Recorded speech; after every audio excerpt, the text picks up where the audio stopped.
ഉഷാറില്ലാത്തപ്പോൾ കണ്ടിട്ട് നിങ്ങൾക്ക് എന്തെങ്കിലും തോന്നുന്നുണ്ടോ? പക്ഷേ എനിക്ക് ശരിക്കും പറഞ്ഞ ഒരു ഉഷാറില്ല കേട്ടോ. രാത്രിക്കൊക്കെ ഇനി എന്തുണ്ടാക്കും പഠിച്ചോനേ എന്നാണ് ഞാൻ ആലോചിക്കുന്നത്. സത്യം പറഞ്ഞാൽ ഇതുപോലെ ബോധമില്ലാതെ രാവിലെ നിന്നതുകൊണ്ടാണ് രാവിലെ ഞാൻ എത്ര അരി തീമട്ടു എന്നുള്ള ബോധം എനിക്കില്ലാത്തതുകൊണ്ടും രാത്രി ഫുഡ് തികയാതെ വന്നു കേട്ടോ. രാവിലെ വെക്കുന്ന ഫുഡ് വെച്ചിട്ടാണ് രാത്രിയും അഡ്ജസ്റ്റ് ചെയ്യാറുള്ളത്. എനിക്കാണെങ്കിൽ ഈ മരുപ്പിൻ്റെ നേരത്തെ അടുക്കളയിൽ കയറി പനയാന്ന് പറഞ്ഞാൽ അത്രയും ഇഷ്ടമില്ലാത്തൊരു വെറുപ്പിക്കുന്ന കാര്യം വേറെ ഒന്നുമില്ല. ഇന്നെപ്പോലെ ഞാൻ മാത്രമേ ഉള്ളൂ അതോ ഇന്നതുപോലെ വേറെ ആരെങ്കിലും നിങ്ങളുടെ ഇടയിൽ ഉണ്ടെന്നുണ്ടെങ്കിൽ ഒന്ന് കമൻറ്റ് ചെയ്യാം കേട്ടോ.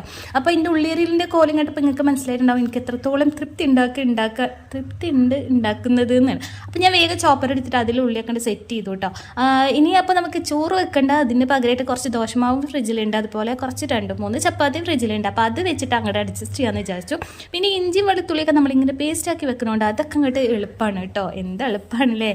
അപ്പോൾ നമ്മളൊരു തട്ടിക്കൂട്ടി ചിക്കൻ കറി ഉണ്ടാക്കാം എന്ന് വിചാരിച്ചു. പിന്നെ ചിക്കനൊക്കെ കൊണ്ടുവരുന്ന സമയത്ത് ഞാൻ ഒന്നിച്ചങ്ങോട്ട് മസാല കൂട്ടിയിട്ട് ഇങ്ങനെ സെപ്പറേറ്റ് ആയിട്ട് ഇങ്ങോട്ട് വെക്കും. അപ്പോൾ പിന്നെ നമുക്ക് എടുക്കുക വെക്കാം എന്താ സുഖമല്ലേ. അങ്ങനെ തട്ടിക്കൂട്ടിയൊരു ചിക്കൻ കറി ഉണ്ടാക്കി ചപ്പാത്തി ഇങ്ങോട്ട് ചൂടാന്ന് വിചാരിച്ചു കേട്ടോ. ചിക്കൻ കറി ഉണ്ടെന്നെങ്കിൽ ചപ്പാത്തി ഇവിടെ എല്ലാവർക്കും ഇറങ്ങും, ഭയങ്കര ഇഷ്ടമാണ്. അത് എനിക്ക് അടക്കട്ടോ.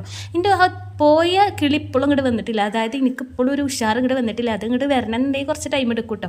അപ്പോൾ ചപ്പാത്തി ഇങ്ങനെ ചുട്ടെടുക്കുന്നുണ്ട്. പിന്നെ ഞാൻ എന്തൊക്കെയോ ആലോചിച്ച് കൂട്ടണമുണ്ട് കേട്ടോ. അതിൻ്റെ ഇടയിൽ എനിക്ക് നല്ല വിശപ്പും തോന്നി. അപ്പോൾ ഞാനൊരു റോബസ്റ്റ് എടുത്ത് അങ്ങോട്ട് തിന്നു കേട്ടോ. പിന്നെ ദോശ ചുടുന്ന കാര്യം പറഞ്ഞാൽ ദോശ എന്ന് പറഞ്ഞാൽ നമുക്ക് സോഫ്റ്റ് ആയിട്ട് കിട്ടണത് ആർക്കും ഇഷ്ടമല്ല. നല്ല ക്രിസ്പി ആയിട്ട് കിട്ടിയാൽ എല്ലാവർക്കും ഇങ്ങോട്ട് ഇറങ്ങും കേട്ടോ. പിന്നെ ഞാൻ വിചാരിക്കും ദോശമാവൊക്കെ ഇത്ര തോനെ ഇങ്ങനെ അരച്ച് വെക്കണം എന്തിനാ, പിന്നെ ഇങ്ങനെ ഇടങ്ങേറാവുന്ന സമയത്ത് അതൊരു ഉപകാരമാണ് എന്നുള്ള ബോധപ്പെടാണ് വന്നത് കേട്ടോ.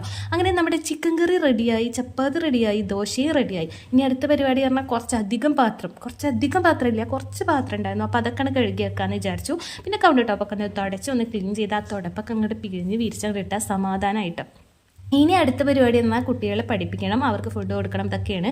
അപ്പോൾ അതും വിചാരിച്ച് റൂമിൽ ചെന്നപ്പോൾ അതാ ഒരു കുന്നോളം ഡ്രസ്സ് അങ്ങോട്ട് മടക്കാനുണ്ടാവും കേട്ടോ. കുറച്ചൊക്കെ മോള് അവൾക്ക് പറ്റണ പോലെ അങ്ങോട്ട് മടക്കി തന്നു, ബാക്കി ഞാൻ അങ്ങോട്ട് മടക്കി അലമാരയിൽ അങ്ങോട്ട് സെറ്റാക്കി വെച്ചു കേട്ടോ.